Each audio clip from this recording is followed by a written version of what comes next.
네, 오늘도 예배 자리로 나오신 모든 성도님들 주님의 이름으로 환영합니다.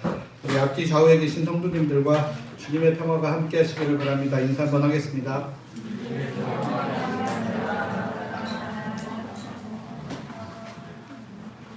이제 묵상 기도하심으로 오늘 주일 예배를 하나님께 드리겠습니다. 그러므로 형제들아, 내가 하나님의 모든 자비하심으로 너희를 권하노니 너희 몸을 하나님이 기뻐하시는 거룩한 산 제물로 드리라. 이는 너희가 드릴 영적 예배니라.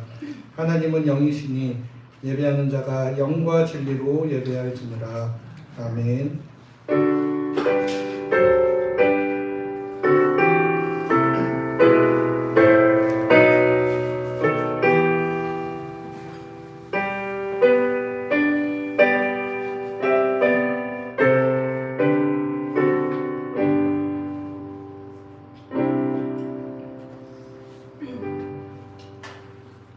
우리를 사랑해 주시는 하나님 아버지 감사합니다. 지난 한 주도 크신 은혜로 인도하시며 주님의 날개 아래 지켜주셨다가 오늘 주일을 맞이하여 주님 앞에 나와 예배드리게 하시니 감사합니다. 오늘도 성령의 인도하심 따라 마음과 뜻과 정성을 다하여 주님께 예배하게 하시고 주님의 말씀에 신실하게 응답하는 사람들 되게 하여 주시옵소서. 예수 그리스도의 이름으로 기원하옵나이다. 아멘. 모두 자리에서 일어나셔서 찬송가 29장 1절 함께 찬송하겠습니다.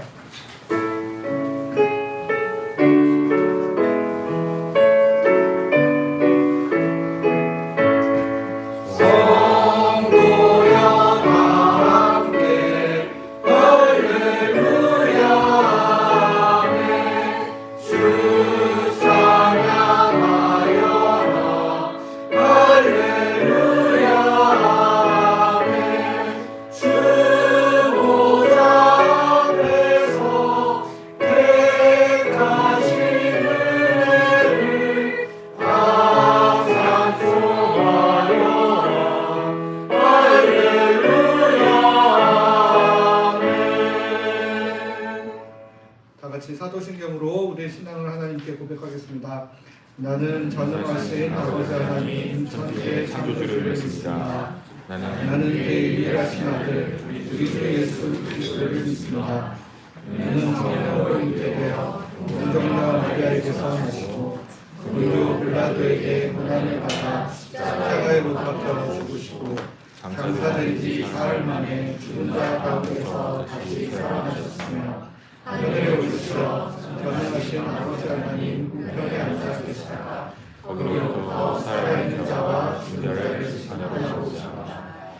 나는 성령을 믿으며 거룩한 공교회와 성도의 교제와 죄를 용서하는 것과 몸의 부활과 영생을 믿습니다. 아멘.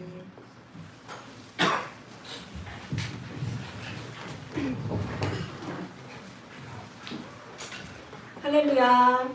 1월 셋째 주 예배를 허락하신 하나님께 감사를 드립니다. 모든 사람이 죄를 범하였음에 하나님의 영광에 이르지 못하더니 그리스도 예수 안에 있는 성령으로 말미암아 하나님의 은혜로 값없이 의롭다 하심을 얻은 자 되었느니라. 로마서 3장 23절에서 24절. 아무것도 바랄 수 없었던 비참한 죄인들인 저희들에게 자신의 생명을 내어주신 예수님을 생각하시며 기도하는 마음으로 함께 찬양하시면 좋겠습니다.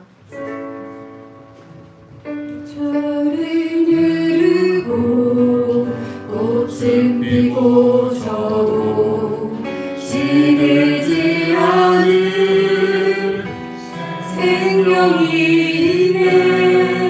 바랄 수 없었던 죄인인 나에게 생명의 주님 자신을 주셨네. 저를 누르고 꽃을 피고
지나가도 꺼지지 않은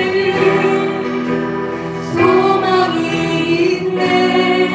그 길을 떠나서 헤매는 자들이 주를 찾도록 나 살길 원하네.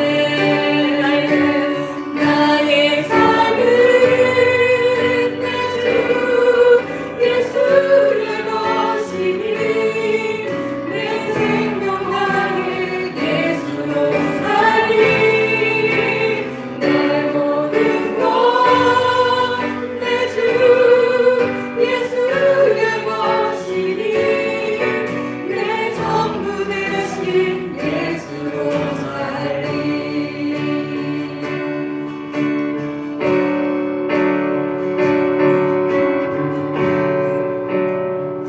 그런즉 이제는 나 산 건 아니요 주 안에 주께서 사시는 것이라.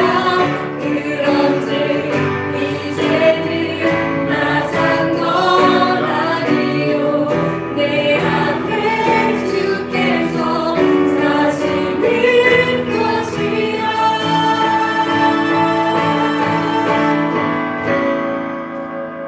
나의 삶은 내 주 예수의 것이니 내 생명 다해 예수로 살리. 내 모든 것 내 주 예수의 것이니 내 전부 되신 예수로 살리. 나의 삶은 내 주 예수의 것이니 내 생명 다해 예수로 살리. 내 모든 것 내 주 예수의 것이니 내 전부 되신 예수로 살리. 마지막으로 나의 삶은 내 주 예수의 것이니 내 생명 다해 예수로 살리. 내 모든 것 내 주 예수의 것이니 내 전부 되신 예수로 살리.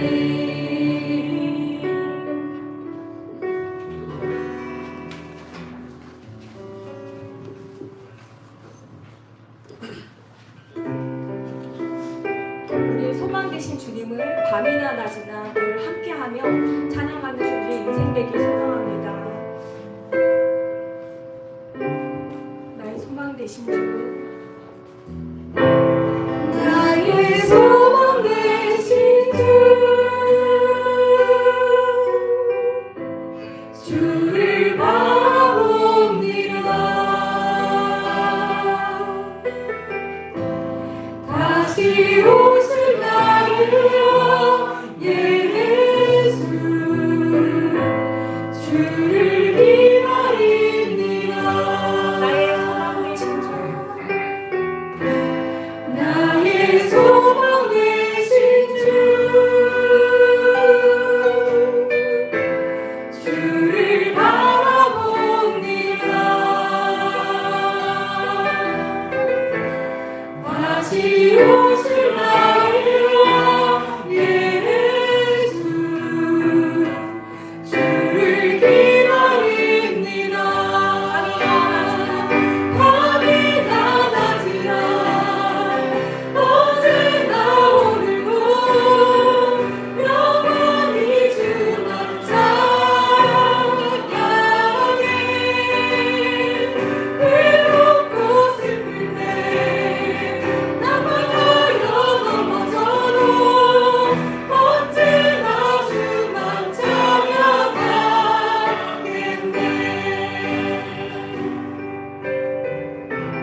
주를 바라봅니다. 다시 오실 날의 왕 예수 주를 기다립니다. 밤이 나가지만 어제나 오늘도 영원히 주만 찬양해. 괴롭고 슬플 때 낙망하여 넘어져도 언제나 주만 찬양하겠네. 밤이 나가지만 어제나 오늘도 영원히 주만 찬양해. 외롭고 슬플 때 낙망하여 넘어져도 언제나 주만 찬양하겠습니다.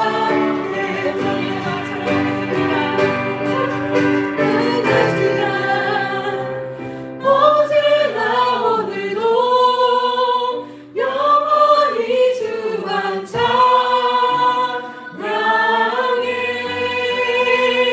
괴롭고 슬플 때 낙망하여 넘어져도 언제나 주만 찬양하겠네.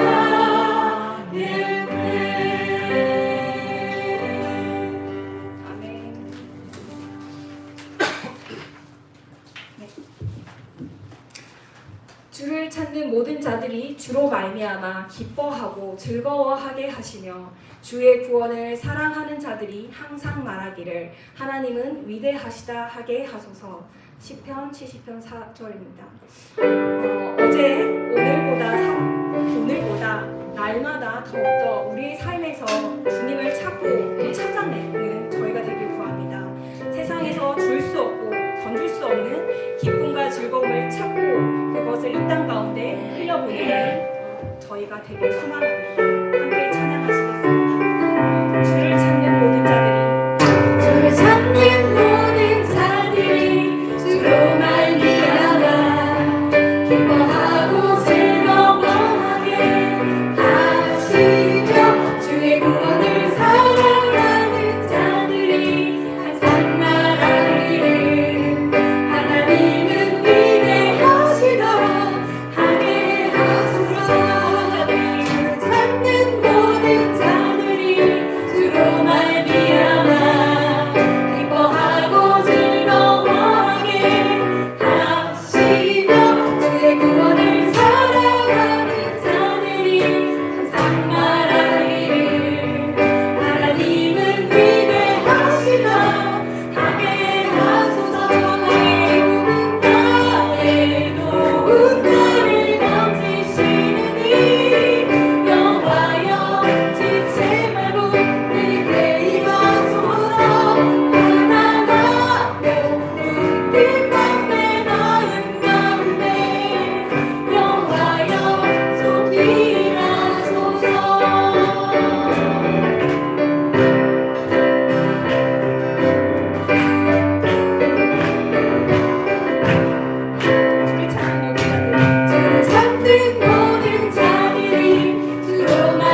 자리에 있게 하심을 감사드립니다.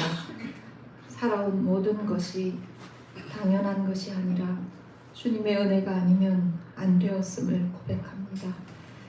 때로는 우리 인생에서 일어나지 않았으면 하는 많은 일들 앞에서 우리가 믿음의 사람이 맞는지 의심하게 될 때도 많았음을 고백합니다.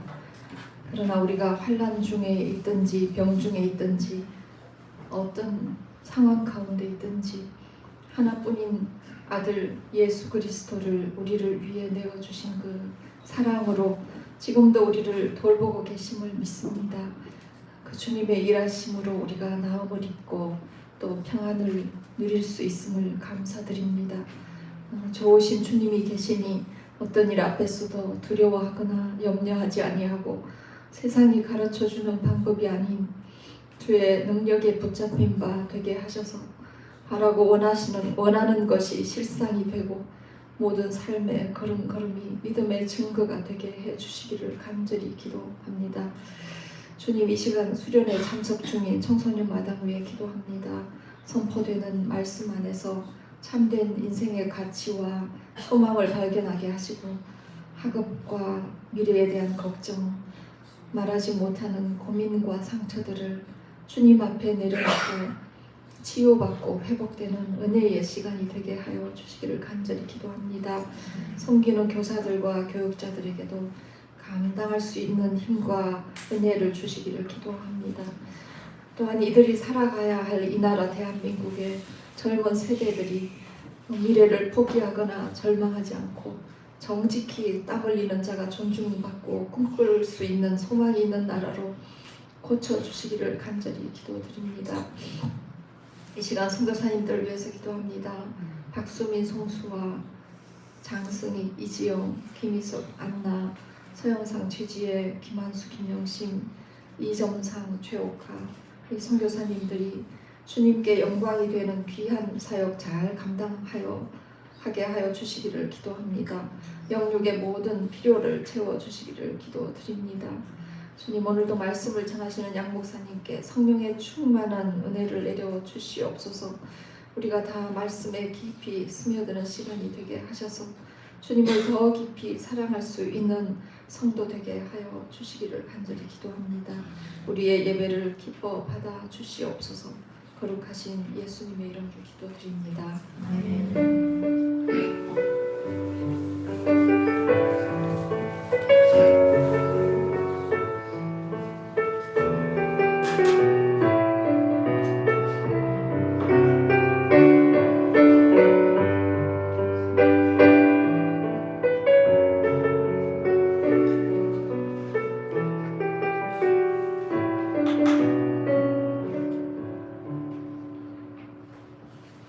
모두 자리에서 일어나셔서 찬송가 218장 1절 함께 찬양하며 봉헌하겠습니다.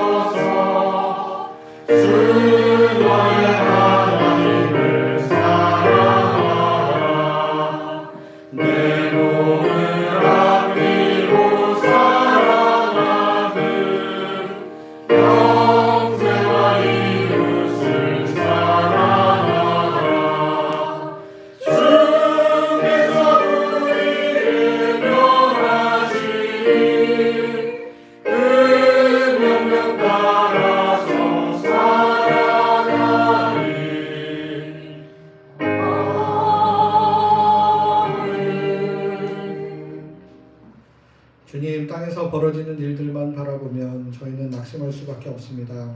여러 가지 이해할 수 없는 일들, 끝없이 실망할 수밖에 없는 우리의 인격, 모든 것이 좌절스럽고 답답하기만 합니다. 그러나 주님, 오늘도 눈을 들어 하늘의 주님을 바라봅니다. 연약한 우리와 함께 하시며 아파하시는 주님을 깨닫습니다. 그럼에도 불구하고 저희를 사랑해 주시는 주님의 손길을 느낍니다. 오늘도 이런 주님의 은혜로 인해 연약한 무릎을 다시 일으켜 세우며 주님 앞에 예물을 드림으로 저희의 감사의 마음을 표현합니다. 이 귀한 예물에 담긴 모든 성도들의 마음과 믿음의 고백을 들어주시고 새롭게 일어설 힘과 용기를 더하여 주시옵소서. 새 여기저기서 들려오는 사건 사고의 소식으로 인해 어려움을 겪는 사람들이 있음을 알게 됩니다. 주님의 사랑이 이들에게 다시 일어서 살아갈 힘과 용기를 얻을 수 있게 하여 주시옵소서. 예수 그리스도의 이름으로 기도드립니다. 아멘.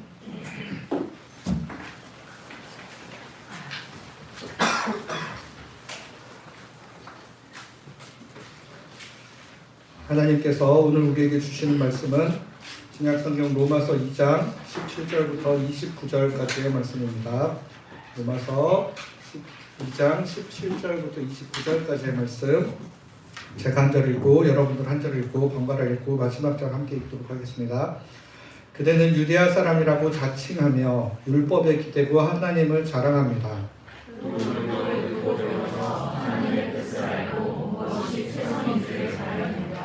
스스로를 시각장애인의 길잡이, 어둠 가운데 있는 사람들의 빛이라고 자신합니다.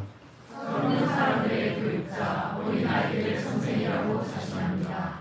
지식과 지혜를 지혜로운 모습을 율법에서 얻었다고 하셨어요. 그런데 남을 가르치는 사람이 자기 자신은 가르치지 않습니까? 도둑질하지 말라고 선포하는 사람이 도둑질합니까? 교사인 사람과 잠자리하지 말라고 말하는 사람이 교사인 사람과 잠자리합니까? 우상을 역겨워하는 사람이 신전을 역겨워합니까? 율법을 자랑하는 그대가 율법을 어겨서 하나님을 욕되게 하고 있습니다. 하나님의 이름이 너희 때문에 다른 민족들 가운데서 모독을 받는다고 성경에 적혀 있는 예로입니다. 할례 받은 것은 그대가 율법을 실천해야 쓸모 있습니다. 율법을 어기면 그대가 할례를 받았더라도 할례를 안 받은 것이 되고 맙니다. 그러므로 할례를 받지 않는 사람이 율법의 규정들을 지키며 할례를 받지 않았더라도 할례 받은 것으로 여겨지지 않습니까? 그래서 몸에 할례를 받지 않았더라도 율법을 제대로 지키는 사람이 글로 적힌 율법을 가졌고 할례를 받았으면서도 율법을 어기는 그대를 심판할 것입니다. 거기에 유대한 사람이라고 유대한 사람이 아니고 거기에 몸에 할례를 받았더라도 할례를 받지 않기 때문입니다. 함께 읽겠습니다. 오히려 보이지 않는 속이 유대한 사람이어야 진짜 유대한 사람입니다. 그리고 글로 적힌 율법이 아니라 성령님을 통해서 마음에 한 할례가 참된 할례입니다. 그런 사람은 사람에게 아니라 하나님께 칭찬받습니다. 네. 2026년 새해를 시작하면서 우리 기독교계 내에 큰 뉴스거리가 하나 생겼습니다. 그것은 바로 하나님의 열심이라는 책으로 유명하시고 훌륭한 설교자로 존경받던 박영선 목사님이 아들과 함께 분리개척하기 위해 교회에 40억을 요구했다는 소식이었습니다. 처음에 소식이 전해졌을 때만 해도 사람들은 믿지 못하고 뭔가 전후사정이 있을 것이라고 생각하기도 했습니다.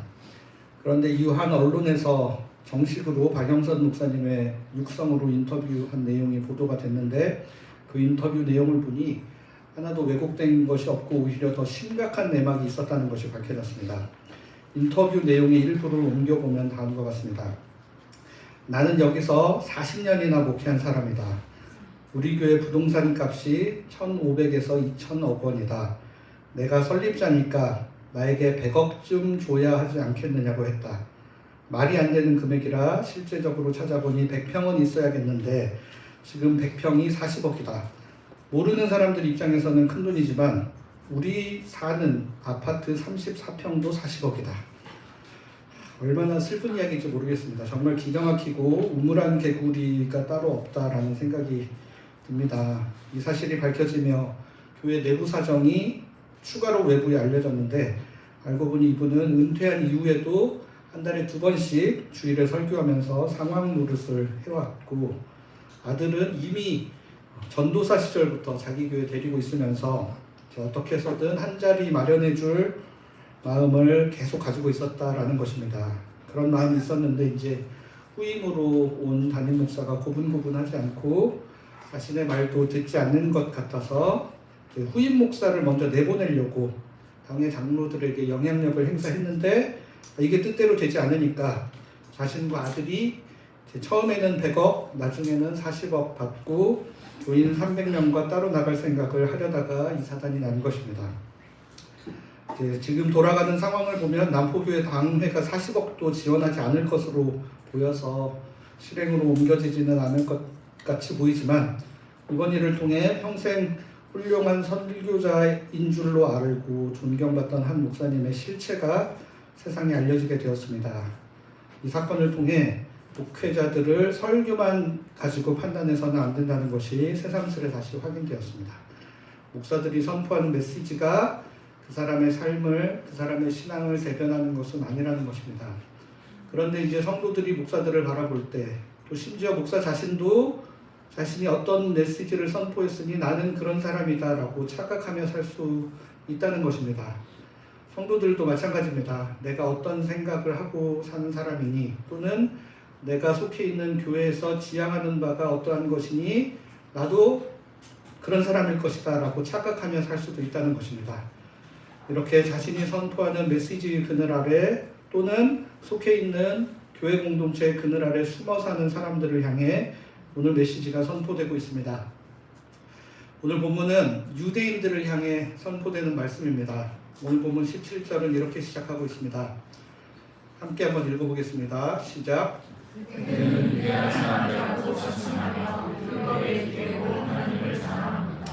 유대아 사람들, 즉 유대인들이 율법에 기대고 있고 하나님을 자랑하는 사람들임을 지적하고 있습니다. 이어지는 18절부터 20절까지 말씀에서도 유대인들이 가지고 있는 자부심을 묘사하고 있습니다. 그들은 하나님으로부터 율법을 듣고 배워서 하나님의 뜻이 무엇인지 알고 있으며 그것을 통해 다른 사람들을 가르치며 빛 가운데로 인도하는 사명을 가지고 있다고 생각합니다. 이렇게 생각하고 있는 유대인들을 부정적으로 바라보며 이렇게 생각하는 것 자체를 비판하는 것처럼 느껴지지만 사실 이 사명은 사실 하나님께서 유대인들을 부르셨을 때 원래 맡겨주셨던 사명이 바로 이겁니다. 바로 유대인들은 너희들한테 먼저 하나님의 구체적인 뜻인 율법을 먼저 가르쳐 줄 테니까 그 율법에 따라 살아가면서 하나님이 우리에게 기대하시는 삶이 무엇인지를 세상 가운데 보여줘서 그 빛이 세상 가운데 전해지고 그 하나님의 뜻을 잘 모르는 이방인들에게 하나님의 뜻을 제대로 알려주는 역할을 하라고 따로 부름받은 민족이라는 겁니다. 하나님께서 이스라엘의 조상 아브라함을 최초로 부르실 때부터 이런 사명을 아브라함과 그 자손들에게 주셨다라는 게 성경에 그대로 기록이 되어 있습니다. 창세기 12장 2절부터 3절까지 말씀입니다. 너를 큰 민족으로 만들고 너에게 복을 내려 너의 이름을 떨치게 해주마. 그러니 너는 복이 되어라. 땅의 모든 종족이 내 덕분에 복받을 것이다. 하나님께서는 아브라함에게 먼저 복 주시겠다고 약속하십니다. 물론 하나님께서 주시겠다 약속하시는 복이 일반적인 사람들이 기대하는 부귀 영화를 누리는 것에 한정되지는 않습니다. 하나님께서는 하나님의 법을 가르쳐 주셔서 아브라함과 그 자손들이 먼저 하나님의 뜻에 따라 살아감으로 함께 복을 누리기를 기대하셨습니다. 그리고 그 복을 땅의 모든 종족들에게 전하게 하는 통로로 사용하고자 하셨습니다. 그러니까 눈에 보이지 않는 하나님께서 허락하시는 참된 복이 눈에 보이는 아브라함과 아브라함의 후손들을 통해 구현되는 것을 땅의 모든 종족들이 지켜보고 결국에는 그 민족으로 인하여 하나님께로 돌아오기를 기대하셨던 것입니다.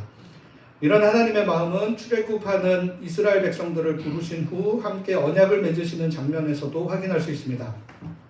출애굽기 19장 5절 6절입니다. 이제 나의 목소리를 참으로 잘 듣고 나와 맺은 언약을 지키면 너희는 모든 백성 가운데서 나에게 특별한 백성이 될 것이다. 온 땅이 나의 것이다. 너희야말로 나에게 제사장 나라가 되고 거룩한 결례가 될 것이다.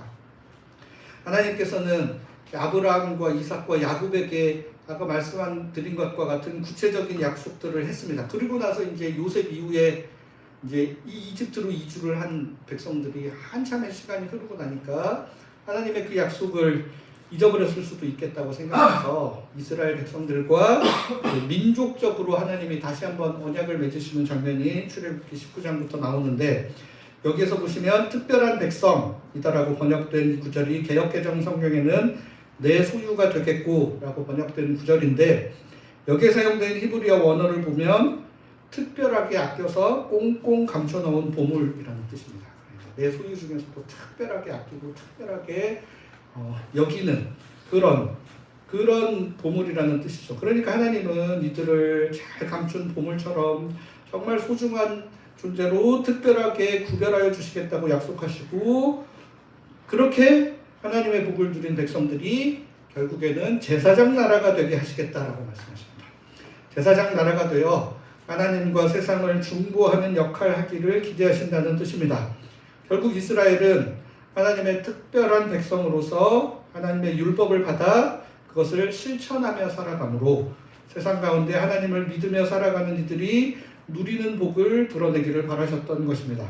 이사야 42장 6절과 49장 6절에도 이렇게 기록하고 있습니다. 나는 여호와다. 내가 공의로 너를 불렀다. 너의 손을 붙잡아 주겠다. 내가 너를 지켜주겠다. 너를 백성의 언약으로 민족들의 빛으로 만들어 주겠다. 개역개정에는 이방인들의 빛으로 라고 번역이 되어 있습니다. 49장 6절에도 내가 너를 민족들의 빛으로 삼겠다. 나의 구원이 땅끝까지 이르게 하려는 것이다. 그러니까 바벨론 포로 생활하고 있던 이스라엘 백성들을 다시 돌려보내시면서 이 말씀을 다시 한번 하고 있는 겁니다. 세상 모든 민족들에게 빛으로서 역할하도록 만들어주시겠다고 말씀하시고, 그런 민족이 되기를 기대하신다고 말씀하시는 겁니다.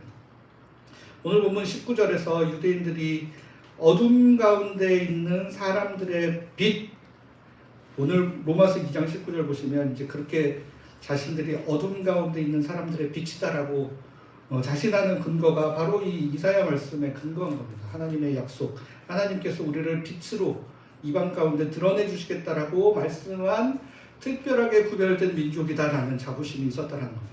그러니까 이처럼 구약 성경에서 하나님께서는 일관되게 이스라엘 민족을 특별히 택하셔서 그들에게 복을 주시고 이방 사람들에게 빛을 비추고 복을 전달하는 민족으로 삼기를 바란다라는 마음을 지속적으로 가르쳐주고 전하셨습니다. 근데 문제가 뭡니까? 이렇게 하나님의 복을 세상에 전하는 민족으로 선택하신 그들이, 그 유대인들이 하나님의 복을 세상에 전하지는 못하고 도리어 자신들이 선택받은 민족이다라는 자부심만 드러내고 있는 것입니다. 자신들이 하나님께 따로 구별되고 선택받았다는 사실에 근거하여 지나친 자만감을 가지고 있고 실제 하나님께서 주신 율법의 가르침대로는 행하지 않은 것입니다. 오늘 본문 로마서 2장 21절부터 24절까지 말씀이 바로 그 부분을 지적하는 겁니다. 하나님의 뜻을 모르는 것도 아니고 잘 알고 심지어 그것을 다른 사람들에게 전하고 가르쳐야 될 사명을 가진 사람들이 그것을 도리어 실천하지 않고 있습니다. 이게 도대체 어떻게 된 거냐라고 이야기해요. 심지어 오늘 본문 23, 24절 말씀은 이렇게 기록되어 있습니다. 우리 한 목소리를 읽겠습니다. 시작.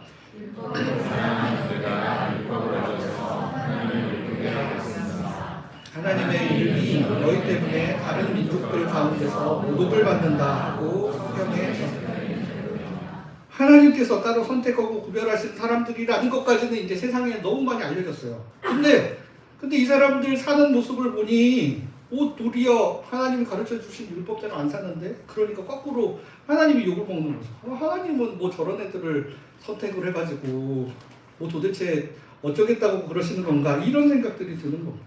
우리가 사실 유대인들이 이게 오해하고 있는 게 정말 율법을 열심히 지키려서 구원받으려고 했던 사람들로 잘못 알고 사실은 우리가 비판을 하고 있잖아요. 근데 사실 유대인들이 율법을 그렇게 열심히 지키려고도 안 했다는 겁니다.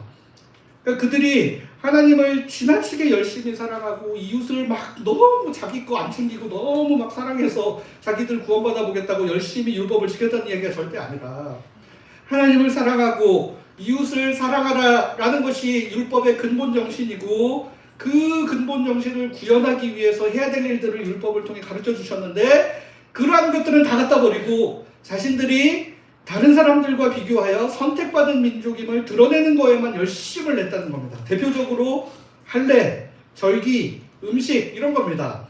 이거는 하나님을 사랑하고 이웃을 사랑하는데 크게 영향을 주는 율법이 아니라 자신들이 남들과 다르게 구별되어지는 것들을 드러내기 위해 겉으로 보여지는 대표적인 것들인데, 그러니까 이것들은 자신의 것들 막 내놓으면서까지 포기하면서까지 안 지켜도 되니까 이런 것들은 지킬 만한 거는 너무 열심히 지키고, 자기네 소유를 팔아 가난한 사람들을 섬기고 희년 정신에 따라 빚을 탕감해주고 고아와 과부와 나그네와 레위인 같은 사람들을 돌보는 거에는 치명적인 리스크들이 자기에게 발생하기 때문에 요거는 안 하고 그냥 겉으로 보여주는 할례하고 절기 지키고 이런 거에는 크게 많이 노력 안 해도 돼요. 그냥 겉으로 보여지는 거 그냥 열심히 잘하면 되니까 그거에만 목매고 있었기 때문에 바울이 이제 서신서를 통해 대표적으로 이야기하는 유대인들의 율법이라는 게 바로 그런 겁니다.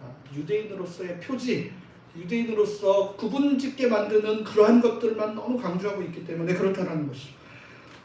그러니까 오늘 본문 25절 말씀에 또 이렇게 기록을 하고 있는 겁니다. 할례 받은 것은 그대가 율법을 실천해야 쓸모 있습니다. 율법을 어기면 그대가 할례를 받았더라도 할례를 안 받은 것이 되고 맙니다. 하나님의 뜻에 따라 율법을 실천해야 하나님께서 그들을 따로 구별하는 것도 쓸모있는 것이라는 말씀입니다. 하나님을 사랑하고 이웃을 자신과 같이 사랑할 줄 아는 율법의 근본 정신이 삶을 통해 구현되어야 하나님께서 따로 선택하신 것이 가치 있게 빛난다는 말씀. 그러니까 이 말씀이 원래는 자신들 특별하게 구별된 사람이라고 자부하는 유대인들을 향하고 있는 말씀입니다. 바울은 우리들 몰라요. 그냥 유대인들 보니까 그렇다라고 해서 이걸 썼는데, 근데 이거 계속 읽어보면 유대인화 되어버린 많은 그리스도인들의 모습과 굉장히 겹치는 부분들이 있음을 발견하게 됩니다. 오늘 유대인들을 향하여 주는 말씀을 그리스도인들을 향한 말씀으로 조금만 비틀어 보면 꽤 많이 맞아떨어지는 것을 확인할 수 있습니다. 먼저 17절 말씀입니다. 그대는 그리스도인이라고 자칭하며 믿음에 기대고 하나님을 자랑합니다.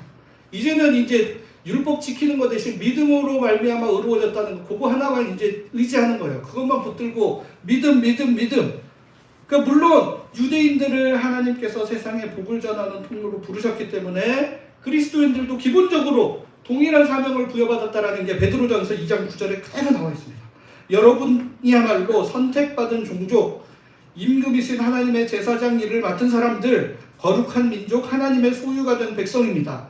어둠에서 여러분을 불러내어 자신의 놀라운 빛으로 이끌어 들이신 분의 뛰어난 일들을 여러분들이 힘껏 알리도록 말입니다. 이거 보시면 오늘 2장에서 이야기하고 있는 유대인들에게 주는 사명의 내용들을 정확히 빛이라는 단어도 나오죠. 제사장 단어 나오죠. 소유라는 단어 그대로 계승이 됐어요. 그대로 계승이 됐는데 이런 것에 자부심을 가져야죠. 당연히 하나님께서 우리를 따로 부르셨고 하나님이 우리를 정말 아끼고 우리에게 정말 복 주시기를 바라고 우리가 정말 제사장 나라로서의 사명을 가져야 된다는 거를 자부심을 갖는 것 자체가 나쁜 건 아닌데, 많은 그리스도인들이 자신들이 믿음으로 구원받은 거 그것만 강조하고 자신들은 남들과 다르다, 우월감을 가지고 살아가는 게 문제라는 겁니다. 자신은 믿음을 고백했고 세례받았고 영접기도했고 교회 출석하기 때문에 천국행 열차에 탑승했다고, 확실하게 탑승했다고 굳게 믿고 있습니다. 그렇게 자신들을 우월한 지위에 올려놓고 그 다음에 이제 천국행 열차 탑승하지 못한 사람들 이제 열심히 찾다보죠. 얼른 태워야 된다, 지옥 간다고 협박도 했다가 여기 좋은 게 있다고 구슬려 보기도 하지만 기본적으로 그 사람들을 어떻게 대하냐면 천국행 열차에 탑승하지 못한 불쌍한 사람 취급해요. 자기는 안 불쌍한데 이 사람들은 너무 불쌍한 사람 취급합니다. 다른 사람들을 하나님이 창조하신 귀한 하나님의 형상이라고 여기는 게 아니라 나는 구원받은 사람, 저 사람은 구원 못 받은 불쌍한 사람으로 이렇게 자꾸 판단을 하고 대한다는 겁니다. 다른 사람들을 하나님의 형상으로 존중해서 이해해 보려고 하기보다는 전도 대상자 또는 지옥 예정자 취급을 자꾸 한다는 겁니다. 그러나 지난주부터 제가 계속 강조하는 판단을 누가 하십니까, 여러분? 하나님께서 하십니다. 여러분들 그렇게 믿음으로 말미암아 구원받았다고 자신 있게 말할 수 있느냐는 겁니다. 하나님이 판단하시고 저 사람들 내년에는 지옥 갈 사람들처럼 보이지만 그 마음속에 하나님을 향한 어떤 마음의 반응과 어떤 무엇이 있는지 우리가 어떻게 합니까? 하나님께서 오직 판단할 뿐이죠. 내가 내 믿음 판단하고 내가 내 구원 절대 장담할 수 없습니다. 우리는 다만 우리가 구원받은 성도라고 믿고 살아가는 거예요. 믿는 거예요. 그냥 하나님이 성경에 약속하셨기 때문에. 그리고 내가 잘 못 살고 부족하고 연약해도 그럼에도 불구하고 내 안에 주님을 향한 믿음이 있는 것을 내가 알기 때문에 믿는 거예요. 나는 구원받은 성도라고 믿고 살아가는 것이지 장담은 절대 저도 못합니다. 여러분 목사라고 무조건 제가 장담하겠습니까? 장담은 절대 못하고 저도 그냥 믿고 사는 거예요. 저도 구원받은 성도라고 믿고 목양의 사역을 감당하는 거지 누가 어떻게 자신의 구원을 자기 입으로 장담을 합니까? 다른 사람의 구원, 내 구원도 내가 장담 못하는 다른 사람이 지옥 가니 천국 가니 그걸 어떻게 할 수 있나요? 빌립보서 2장 12절 말씀에 바울사도가 두려움과 떨림으로 우리의 구원을 이루어가라 권면하고 또 3장 12절에서도 이미 얻었다 함도 아니고 완전해졌다는 것이 아니다라고 계속 이야기를 하는 겁니다. 그래서 그렇다고 우리가 지옥 가면 어떡하나 걱정하면서 벌벌 떨며 살아야 된다는 이야기를 하는 게 아닙니다. 우리가 하나님의 사랑 안에 살아가는 구원받은 성도임을 믿음으로 고백하되 과도한 우월감과 과도한 자신감을 갖기보다는 늘 겸손한 마음으로 두렵고 떨리는 마음으로 구원을 향해 나아가는 게 중요하다는 것입니다. 아무튼 이렇게나 믿음을 중요하게 여기고 강조하는데 우리 그리스도인들이 근데 이 그리스도인들이 믿음대로는 절대 살고 있지 않다는 게 큰 문제가 있다는 것입니다. 23절 말씀도 그리스도인으로 대입해서 비틀어서 보면 이렇습니다. 믿음을 자랑하는 그대가 믿음대로 살지 않아서 하나님을 욕되게 하고 있습니다. 예수 믿는다고 하는 사람들이 믿음대로 살지 않아서 얼마나 하나님을 욕되게 하고 있으며 하나님의 이름이 세상 가운데 모독받게 앞에 인용해드린 목사님 이야기도 이제 일반 사회에 전해지면 하나님이 모독받죠. 하나님이 세상에 40년을 성경을 읽고 사람들한테 설교를 했다는 사람 수준이 저거밖에 안 되는구나 하는 마음 때문에 하나님이 욕을 먹는 겁니다. 하나님의 이름이 세상 가운데 모독받는 겁니다. 그러니까 물론 우리 중에 그 누구도 100% 완벽하고 선한 삶을 살아갈 수는 없습니다. 그러니까 세상 사람들도 그거 알아요. 우리한테 뭐 완전 무결한 선을 기대하지 않습니다. 최소한 너네들이 예수님의 가르침을 들었으면 그 가르침대로 살아보려고 애쓰고 또 너네들도 인간이지. 그러니까 실수하고 잘못할 수 있을 거 아니야. 실수하고 잘못했을 때 자신의 잘못을 겸손하게 인정하며 깊이 회개하고 사죄하는 모습을 보여주면 예수 그리스도를 향한 믿음이 그래도 헛된 건 아닙니다. 그래도 조금 다른 면이 있구나. 저 사람들 뭐 100% 완벽하진 않아도 나름대로 주님의 뜻에 따라 배운 대로 가르친 대로 살아보려고 애쓰고 정말 노력하는구나 라는 거를 안다는 겁니다. 진심이 드러나요. 반드시. 그러니까 처음에 한두 달 잠깐 속이는 거야 얼마든지 할 수 있지만 시간이 흐르면 반드시 드러나고 반드시 알아챕니다. 그런데 유대인화 되어버린 그리스도인들이 믿음으로 천국행 티켓을 따냈다는 자부심 하나만 의지하고 믿음과 상관없는 삶을 살며 하나님의 이름을 욕되게 하고 있다는 것입니다. 다만 이렇게 유대화된 그리스도인들이 그냥 무작정 막 나가듯 살아가기만 하는 것은 아닙니다. 이들도 나름대로 열심히 지키려고 애쓰는 것들이 있습니다. 하지만 그러한 것들이 아까 말씀드린 하나님을 사랑하고 이웃을 사랑하라는 율법의 본질과는 약간 벗어나 보이는 비본질적인 것들에 또 열심을 내며 성실히 섬기고 있는 모습들이 나타나고 있다는 겁니다. 오늘 본문 25절 말씀도 유대인화된 그리스도인들을 향해 이렇게 살짝 비틀어 볼 수 있습니다. 세례받은 것은 그대가 믿음대로 살아야 쓸모 있습니다. 여기 세례 대신 다른 거 계속 넣을 수 있습니다, 여러분. 유대화된 그리스도인들이 정말 열심히 준수하는 게 있는데 그게 뭐냐면 주로 믿지 않는 사람들과 구별되는 겉으로 드러나는 것, 겉으로 눈으로 확인할 수 있는 거를 잘 지키는 데는 굉장히 노력을 많이 하는 경우가 많습니다. 사람들 앞에서 세례받는 거, 또 영접기도 하는 거, 또 교회 출석하는 거, 금주와 금연 같은 거 말입니다. 그러니까 이런 것들이 잘못됐다는 게 절대 아닙니다. 하나님께서는 진실한 마음으로 하는 믿음의 고백, 또 교회 출석, 절제 생활 얼마나 기뻐하시겠습니까? 얼마나 기뻐하시겠습니까? 그러나 혹시 이러한 것들을 통해 나를 다른 사람과 구별짓고 다른 사람들에게 강요하고 다른 사람들을 정죄하면 그것은 이 귀한 신앙 전통을 유대인들처럼 사용하게 되는 물을 범하게 되어버리는 것입니다.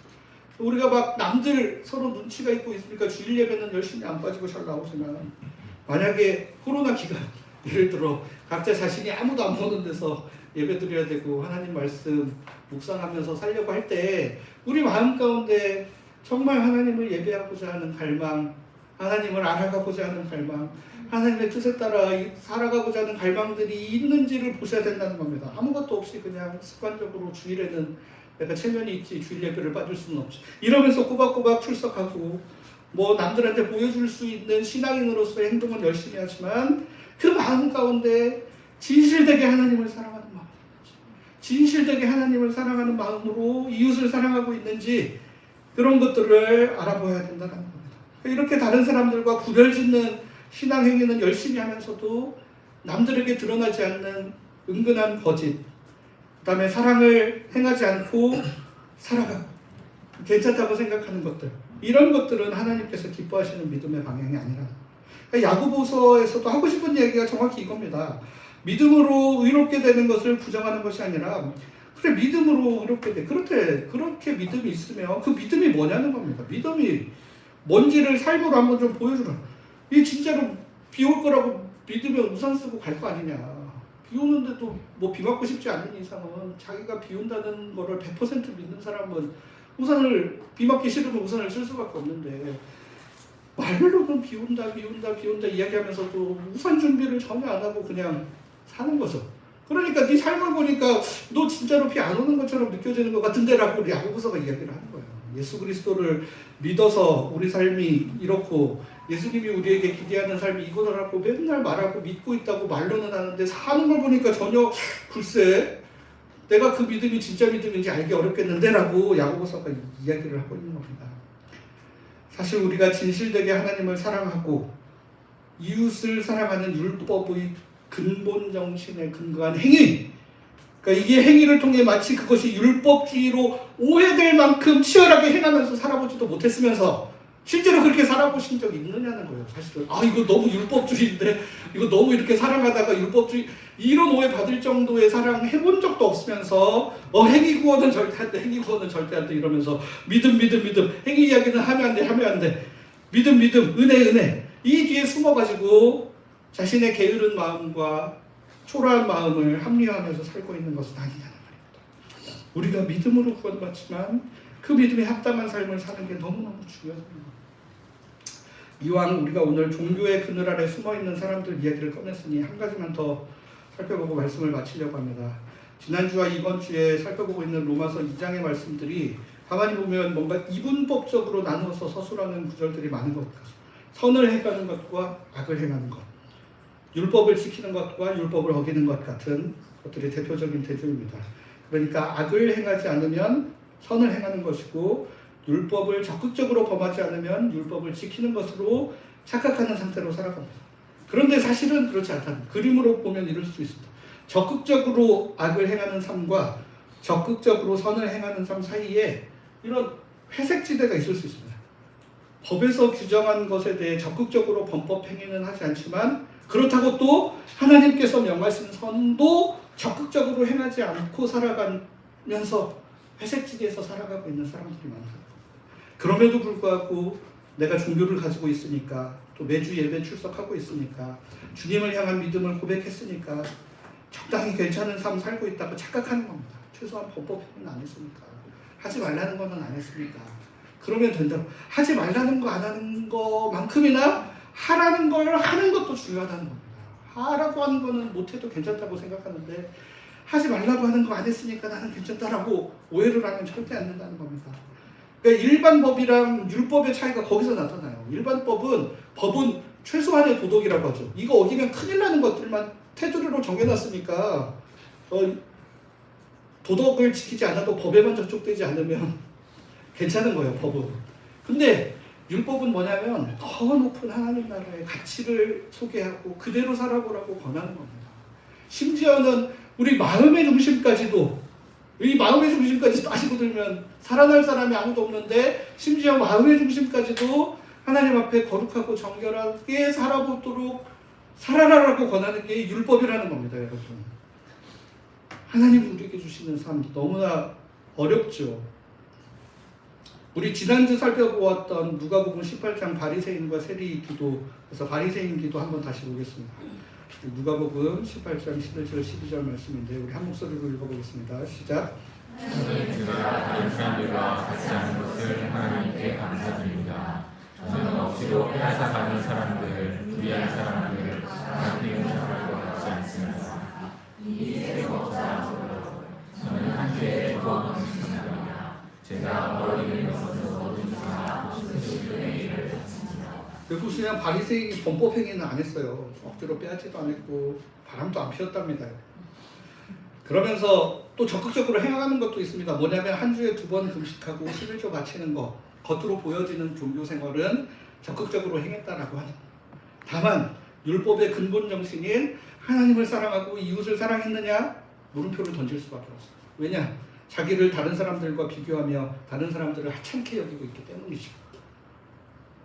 그러니까 이 사람이 행했던 이 열심이 무엇을 위한 열심이냐라고 우리에게 대놓고 계시는 겁니다. 누가복음 18장에 바로 이어지는 부자 관원 이야기도 있습니다. 우리 18장 20절부터 21절 보시면 계명들을 그대가 알고 있습니다. 배우자 아닌 사람과 잠자리하지 마라. 사람을 죽이지 마라. 도둑질하지 마라. 거짓 증언하지 마라. 너의 아버지와 어머니를 받들어 모셔라. 그가 말했다. 이 계명들은 어려서부터 다 지켰습니다.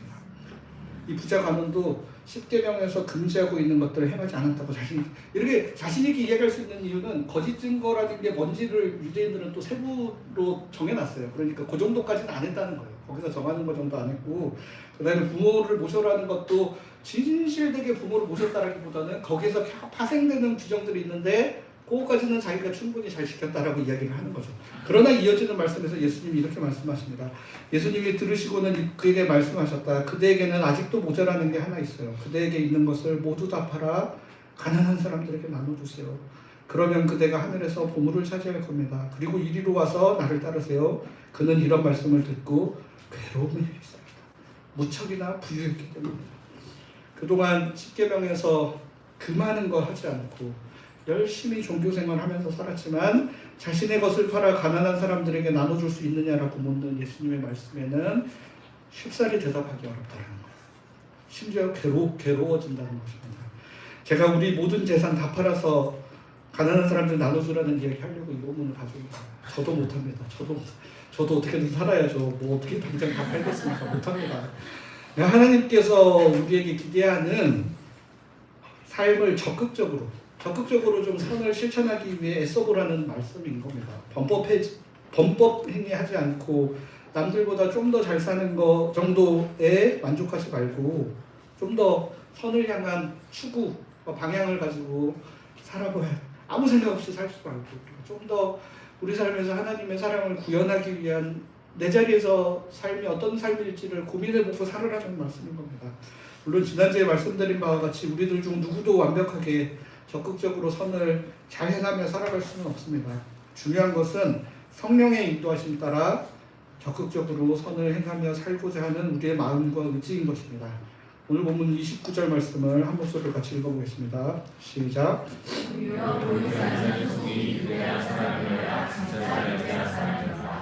그리고 불러 섬기는 것이 아니라 성령님을 통해서 마음에 하는 달려라 성된 달려입니다. 그런 사람은 사람에게 아니라 하나님께 충성하셨습니다. 겉으로 드러나는 종교생활, 남들에게 보여지는 우리의 모습이 중요한 게 아니라는 것입니다. 그런 종교의 그늘 아래에 숨어서 적당히 잘 살고 있다고 착각해서 안 된다는 겁니다. 우리 교회가 좋은 방향 추구하고 있다고 해서 모든 것이 완사오케인 것은 아닙니다. 여러분들이 다른 사람들에게 내뱉는 그 말이 좋은 말이라고 해서 그것으로 모든 것이 해결되는 것도 아닙니다. 우리 각자의 마음과 삶을 정직하게 진지하게 돌아보아야 합니다. 우리 마음에 성령님을 통해 마음에 새겨진 사랑과 믿음이 있는지 확인해 보아야 합니다. 성령 하나님의 이끌림을 받아 적극적으로 선을 행하고 사랑을 실천하려는 삶을 살아가고 있느냐가 중요한 것입니다. 회색지대에 머물러 있을 게 아니라 빛 가운데로 나와 빛의 자녀로 살아가야겠습니다. 저희가 몇 주간 계속 불편한 우리의 연약함과 죄에 대해 살펴보았습니다.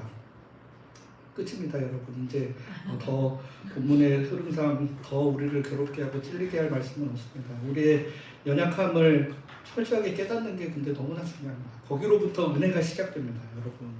내가 안 되는 사람이구나를 깊이 깨달아야 나는 정말 은혜가 필요한 사람이구나를 알아야 하나님의 은혜 가운데 나아갈 수 있습니다. 우리가 이렇게도 부족하고 이렇게도 연약하고 이방인들을 향한 첫째, 둘째, 셋째 안 걸리는 게 없이 다 마음에 찔리고 저도 괴롭습니다. 이런 설교 제가 하고 나서 집으로 가면 얼마나 자괴감을 느끼는지 아십니까? 너무 괴로워요, 사실은. 제가 스스로에게 너무 부끄럽기 때문에 너무 괴롭지만 그럼에도 불구하고 하나님이 우리의 이런 연약함을 알지만 우리를 사랑과 은혜의 자리로 그럼에도 불구하고 초대해 주신다라는 것입니다. 그 주님의 은혜에 감사하며 그 은혜에 반응하는 삶을 어떻게라도 살아보기 위해 애쓰는 우리가 될 수 있으면 좋겠습니다. 주님께서 우리를 진짜 은혜가 무엇인지 진짜 사랑이 무엇인지를 깊이 경험할 수 있는 자리로 이끌어 주시기를 간절히 소원합니다. 기도하겠습니다. 주님, 오늘도 저희의 연약함을 돌아봅니다. 종교의 그늘 아래 숨어서 적당히 괜찮은 그리스도인으로 살아가고 있다고 착각하며 살지는 않았는지 생각해 봅니다. 우리의 열심이 사랑을 향하고 있었는지 돌아봅니다. 우리의 마음과 우리의 삶을 주님의 빛 가운데 비춰봅니다. 부족하고 연약한 부분이 많지만 그럼에도 불구하고 다시 한번 주님의 은혜를 의지합니다. 이렇게 부족한 저희를 사랑하시어 하나님의 백성으로, 하나님의 자녀로, 예수 그리스도와 같은 상속자로 초대하여 주신 주님의 사랑으로 인해 다시 시작할 수 있음을 깨닫습니다. 주님 안에서 더욱 사랑하고 그 사랑을 표현하고 드러내는 삶을 살아가는 사람들 되게 하여 주시옵소서. 예수 그리스도의 이름으로 기도드립니다. 아멘. 우리 모두 자리에서 일어나셔서 찬송가 445장 함께 찬송하고 축도를 마치겠습니다.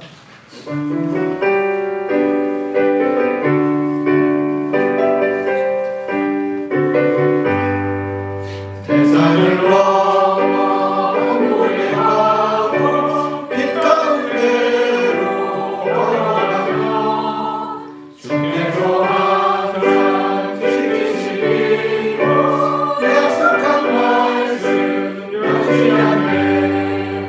하늘의 영광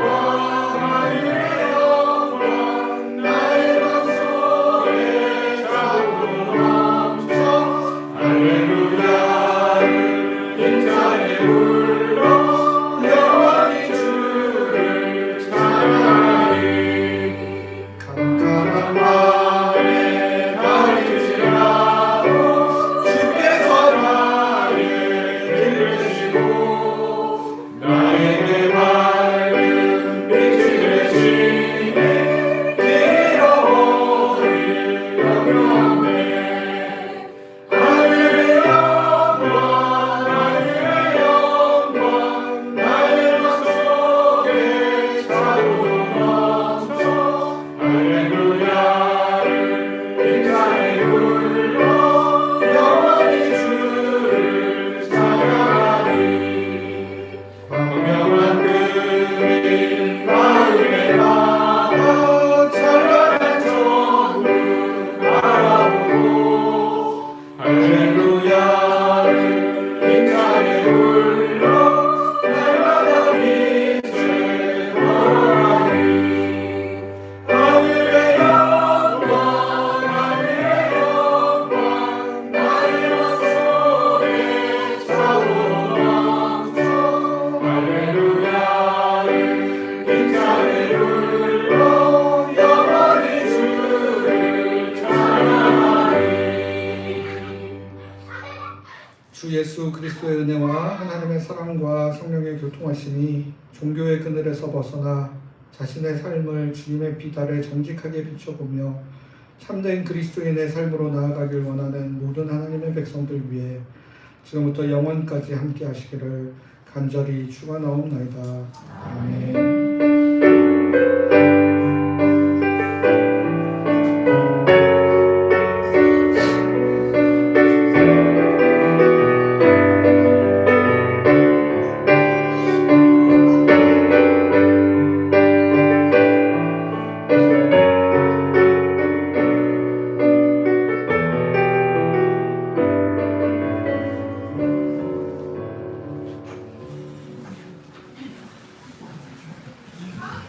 네, 오늘도 예배 자리로 나오신 모든 분들 주님의 이름으로 환영합니다. 어제 오늘 청소년 마당 수련회 마치고 지금 교회 잘 돌아온 것 같습니다. 우리 관심 가지고 기도해 주신 모든 분들 감사드립니다. 2월 2일부터 5일까지는 청년부 비전 트립이 있습니다. 일본 나가사키로 가고요. 나가사키가 소설과 영화 침묵의 배경이 되는 지역으로 우리 밖에 봤던 그리스도인들을 기리는 유적지도 많고 원자폭탄 투하 지역이라 평화에 대해서도 묵상할 내용이 많은 지역입니다. 저도 예전에 한번 갔었는데 거의 손가락에 꼽을 만큼 좋았던 장소로 기억을 하고 있습니다. 우리 청년들이 이미 11월부터 사전 모임 하면서 공부도 계속 해오고 준비를 많이 했기 때문에 의미 있는 시간이 될 거라고 믿습니다. 우리 청년들 건강하게 잘 다녀올 수 있도록 기도와 관심 부탁드립니다. 우리 동아시아 기독 청년대회 광고도 있습니다. 2월 4일부터 7일까지 진행이 되고요. 이번에는 한국에서 열리고요. 파주 영산수련원에서 진행됩니다.